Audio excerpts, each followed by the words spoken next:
नमस्कार. माझं नाव स्वप्नील शिवळे. मी प्रॉपर चिंचवडचा राहणार आहे. 17 एप्रिलला ॲक्च्युली थोडासा त्रास चालू झाला होता दुपारी. थोडी फीवर आला होता आणि त्यानंतर संध्याकाळी पण तो त्रास कंटिन्यू होता. त्यामुळे मी जवळच्या क्लिनिकमध्ये गेलो होतो. डॉक्टरांना भेटलो, असा असा त्रास होता. तर त्यांनी मला सजेस्ट केलं की तुम्ही कोविडची टेस्ट करून घ्या. कोविडची टेस्ट करायला गेलो मी. अँटीजेन टेस्ट केली आणि ती पॉझिटिव्ह आली.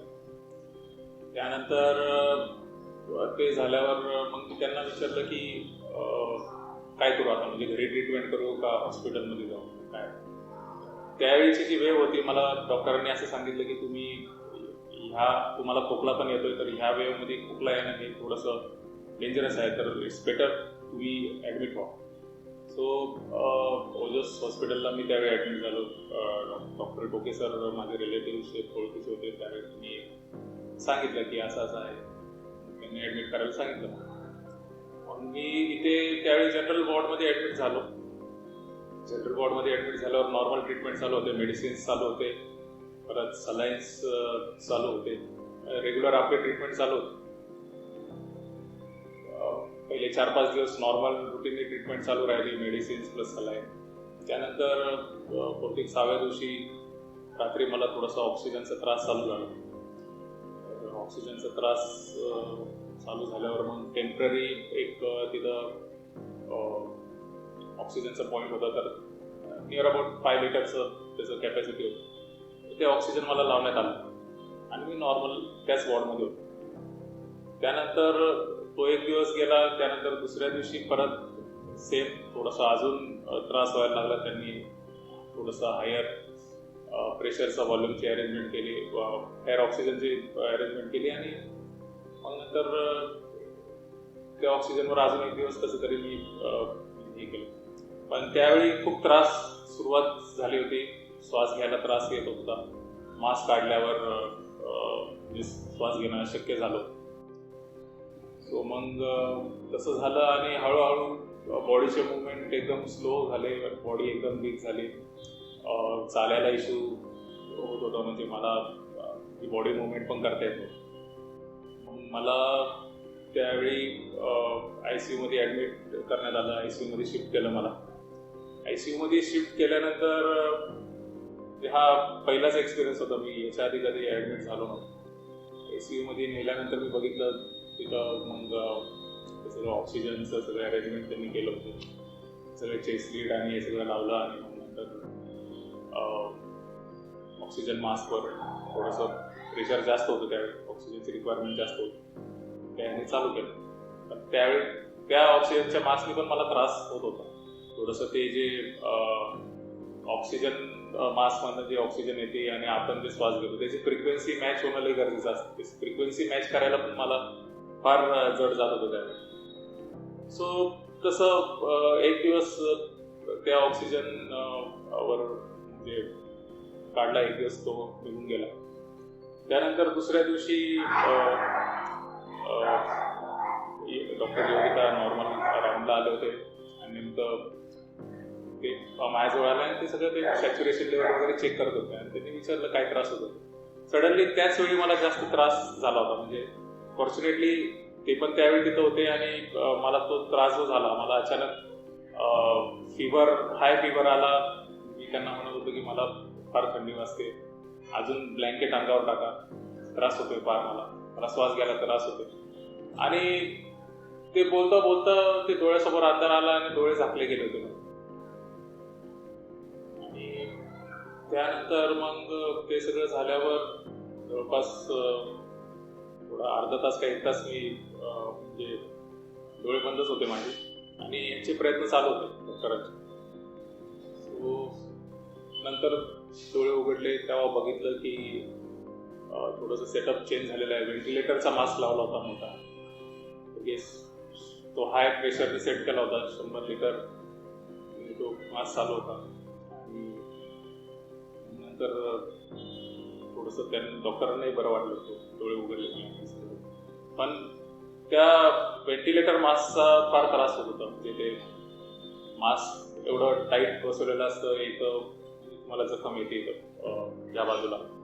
प्लस ते डोक्यात एवढं आवळ म्हणजे फिक्स बसवलं असतं की ते तो पेन म्हणजे फारच भयानक होतं. सो त्या ह्याच्यात ट्रीटमेंट चालू झाली. त्यातनं मेडिसिन्स दिल्या गेल्या. रेमडेसिवीरचे सगळे डोस कम्प्लीट केले. मला 2 प्लाझ्माही दिले होते आणि हाय म्हणजे सलाईन्स तर भरपूर कंटिन्यू चालू होते. आणि त्यावेळी चॅलेंज असा होता की ऑक्सिजनची लेवल हाय म्हणजे फुल प्रेशरने असल्यामुळं जे घसा आणि नाक पूर्णपणे ड्राय होता म्हणजे. आणि त्यावेळी मास्क ओपन करून पाणी पिण्यातही म्हणजे अलाउड नव्हतं. म्हणजे मास्क ओपन केला की तुमचं सॅच्युरेशन लेवल खाली जातं. सो जवळपास मी 4 ते 5 दिवस म्हणजे स्वतःहून पाणी पिलं नव्हतं. म्हणजे मला एक आपण अन्ननलिका म्हणतो ते नाकातनं डायरेक्ट त्यांनी इन्सर्ट केलं होतं. त्यातनं फिडिंग चालू होतं. त्यानंतर म्हणजे पुढचं फिडिंग डायरेक्ट ट्यूबमधनं व्हायचं आणि घसा कम्प्लिटली ड्राय असायचं त्यावेळी. सो 4 का 5 दिवस मी म्हणजे पाणी सुद्धा पिलं नव्हतं. एवढं स्ट्रिक्टली ते तुम्हाला फॉलो करायला लागतं. सो ते झाल्यानंतर ते कंटिन्यू तसं चालू राहायचं. पेन खूप व्हायचे, त्रास व्हायचा, झोप पण लागत नव्हती. आणि आधीमध्ये कंटिन्यूस डॉक्टरांचे राऊंड चालू होते. टोके सर त्यावेळी येऊन थोडंसं मोटिवेट करून जायचे की हा आता म्हणजे सिच्युएशन चांगले आहे, तुम्ही रिकवर होसाल, 2-3 दिवसात तुम्हाला डिस्चार्ज द्यायचा आहे, असं मोटिवेट करत जायचे ते दररोज. आणि त्या सिच्युएशनमध्ये जवळपास हे 5-6 दिवसानंतर थोडंसं सिच्युएशन थोडीशी नॉर्मल झाल्यावर मग मला थोडंसं मास्क ओपन करून पाणी प्यायला देण्यात आलं आणि थोडंसं फूड इंटेक पण केलं एवढं. हे जवळपास व्हेंटिलेटरची प्रोसेस ही जवळपास 25 दिवस चालू होती. 25 दिवस कम्प्लीट त्या हेवी मास्क आणि जे काय पेन होत होतं ते सगळं सहन केलं. आणि ते जर तुमची विल पॉवर जर स्ट्रॉंग असेल, तुम्ही जर तेवढं सहन केलं तरच तुम्ही ह्याच्यातनं रिकवर होऊ शकता. ह्याच्यात जर असं घाबरून गेलं तर मग फार अवघड सिच्युएशन. सो 25 दिवस कंप्लीट झाले. त्यानंतर मग मला दुसरा मास्क लावण्यात आला. त्यावेळी डॉक्टर योगिता मॅडम म्हटलं की त्यांनी अभिनंदन केलं की तुमचा आता व्हेंटिलेटरचा मास्क निघाला आहे. तुम्हाला मला अजून आठवतं त्या म्हटलं होतं की NIV मास्क म्हणतात बरोबर, NIV मास्क लावला होता. मग थोडंसं मला शिफ्ट पण केलं होतं दुसऱ्या ठिकाणी. थोडं असं विंडो फेसिंग म्हणजे मला उठून बसून थोडंसं बाहेर व्हेंटिलेशन पण व्यवस्थित भेटावं म्हणून शिफ्टिंग केलं होतं. त्यानंतर NIV मास्क जवळपास 15 ते 20 दिवस चालू होता. आणि त्यानंतर मग थोडंसं नॉर्मल जे मास्क असतात त्याच्यावर स्विच केलं. हळूहळू ते ऑक्सिजनची लेवल जशी प्रेशर लेवल कमी कमी होत गेलं त्यावेळी ते मास्कचे टाईप म्हणजे मास्क दुसरे घालण्यात आले. आणि नॉर्मल हे ट्रीटमेंट चालू असताना डेली थोडेसे वेगवेगळ्या प्रेशर लेवलवर वेगळ्या मास्कनी ट्रायल पण चालू होते. टोके सरांनी, त्यांच्या टीमनी, डॉक्टर योगितांनी, माधुरी सिस्टर असेल आणि बाकी जे स्टाफ असेल त्यांनी फार एफर्ट्स घेतले. क्लोज मॉनिटरिंग केलं त्यांनी की ऑक्सिजनची लेवल रिक्वायरमेंट लेवल खाली कशी आली पाहिजे याच्यावर कंटिन्यू त्यांचं फोकस होता. आणि त्यानंतर जसं जेवण पण चालू केलं ओरली थोडंसं, त्यानंतर हळूहळू रिकव्हरी होत गेली. पण एक म्हणजे मी कधीच विल पॉवर माझी सोडली नाही. मी नेहमी पॉझिटिव्ह दृष्टिकोन ठेवला की आपण ह्याच्यातनं बरं होऊ शकतो. म्हणजे बाकी बरेचसे पेशंट ह्या फेजमधून गेलेले आहेत, ते बरे झालेले आहेत, आपणही बरं होऊ. त्यावेळी बराच विचार यायचा की आपण कधी जे बाकी लोकांकडे बघून असं वाटायचं आपण कधी असं नॉर्मल चालता येणार किंवा आपल्याला असं मास्क घालता येणार. आणि कंटिन्यू ह्या ट्रीटमेंटमुळं असं झालं होतं की मला उठून बसताही येत नव्हतं, उभं राहता येत नव्हतं, चालणं तर फार लांबची गोष्ट. सो त्या सिच्युएशनमध्ये ट्रीटमेंट नंतर कंप्लीट झाली आणि मी सरांना रिक्वेस्ट केलं की प्लीज तुम्ही मला लवकर डिस्चार्ज करा, म्हणजे मी घरी जाऊन बाकीची रिकव्हरी घरी करेल. तर सर म्हटले की थोडंसं अजून थांबावं लागेल, तोपर्यंत एका सर्टन लेवलला तुम्ही येत नाही तोपर्यंत आम्हालाही तुम्हाला डिस्चार्ज देत आहे. पण एक दिवस ऑक्सिजनची रिक्वायरमेंट लेवल कमी आली आणि घरी सगळे अरेंजमेंट केले होते आम्ही. म्हणजे ऑक्सिजनसाठी जे रिक्वायर्ड मशीन्स होते ते आले होते, ऑक्सिजन सिलेंडर्स आणले होते. सो जवळपास 51 डेज नंतर डिस्चार्ज भेटला मला आणि पुढची ट्रीटमेंट घरीच केली. घरी ऑक्सिजन मास्कवर होतो मी. आणि त्यानंतर घरी जाताना म्हणजे मला त्यावेळी चालता पण येत नव्हतं, कंटिन्यू इथं बसून होतो. घरी हळूहळू प्रॅक्टिस केली, थोडंसं उभं राहण्याची, नंतर चालायची. ऑक्सिजन लेवलचे प्रेशर कमी केले आणि समाव त्यातनं मग फायनली रिकवर झालं. रिकवर होताना पहिलं तर एक पॉझिटिव्ह माइंडसेट कंटिन्यू ठेवला होता मी की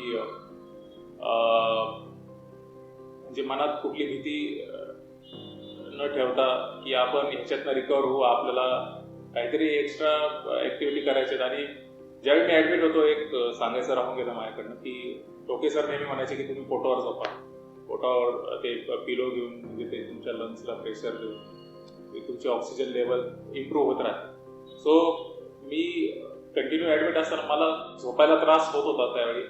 थोडंसं चेंज ओव्हर करायला पण झाल्यानंतर ऑक्सिजन म्हणजे श्वास घ्यायला त्रास होत होता. पण ते केल्यामुळं रिकव्हरी माझ्यामध्ये थोडीशी लवकर झाली, फास्ट झाली. घरी गेल्यानंतर मी थोडं प्राणायाम चालू केलं, अनुलोम विलोम आणि कपालभाती, आणि जे डाएट मला सजेस्ट केलं होतं प्रोटीन इंटेकसाठी ते मी रेग्युलरली फॉलो केले. त्याच्यामुळं थोडी रिकव्हरी लवकर झाली आणि लवकर मला चालता आलं. ओव्हरऑल या सगळ्या प्रोसेसमध्ये म्हणजे माझी विल पॉवर सोबत म्हणजे इथल्या डॉक्टरांचे पण एफर्ट्स फार महत्त्वाचे होते. टोके सर असतील किंवा डॉक्टर योगिता मॅडम, गुरु सिस्टर, बाकी सगळे त्यांचे स्टाफ, त्यांनी फार क्लोज मॉनिटरिंग केलं, प्रत्येक गोष्टीची काळजी घेतली, त्यासाठी त्यांचे धन्यवाद. आणि माझं सगळ्यांना हाच सल्ला आहे की ज्यांना कोविड होते त्यांनी घाबरलं नाही पाहिजे. म्हणजे तुम्ही कुठल्याही लेवलला जरी गेला तरी ह्यामधून रिकव्हरी पॉसिबल. सो एक पॉझिटिव्ह माइंडसेटने तुम्ही विचार केला पाहिजे. आणि तुम्ही जेवढं, एक सगळ्यात महत्त्वाचं, तुम्ही ज्यावेळी तुमची ट्रीटमेंट प्रोसेस चालू असते त्यावेळी जेवढं तुम्ही डॉक्टरांना कॉपरेट कराल, त्यांचं ऐकाल, तेवढं आपल्यासाठी चांगलं आहे. सो मी ते फॉलो केलं. मला त्रास होत होता. माझी एक सिच्युएशन अशी आली होती की त्यांनी सगळ्या नर्व्सला म्हणजे सलाईनचे जे काही निडल्स त्यांनी टोचून झाले होते, शेवटी नर्व्स त्यांना सापडत नव्हतं, म्हणजे आता सलाईन लावायची कुठं. तर त्यांनी तिथं नेकला पण ट्राय केलं होतं, पण ती ट्रायल फेल गेली. त्यावेळी थोडासा कन्सर्न झाला होता.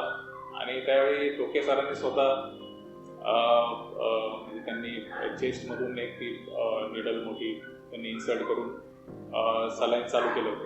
आणि त्यातनं म्हणजे एका वेळी आपण 7 ते 8 वेगवेगळे सलाईन लावू शकतो एवढं. म्हणजे त्यावेळी ट्रीटमेंट ती हेवी चालू होती. सो ते केल्यानंतर मग त्याच्यातनं रिकव्हरी फास्ट झाली. त्यावेळी ते सगळं करताना त्या प्रोसेसमधून मला फार त्रास झाला, पण कॉपरेशन करणं फार गरजेचं आहे अशा वेळी. सो याची काळजी तुम्ही घेतली पाहिजे.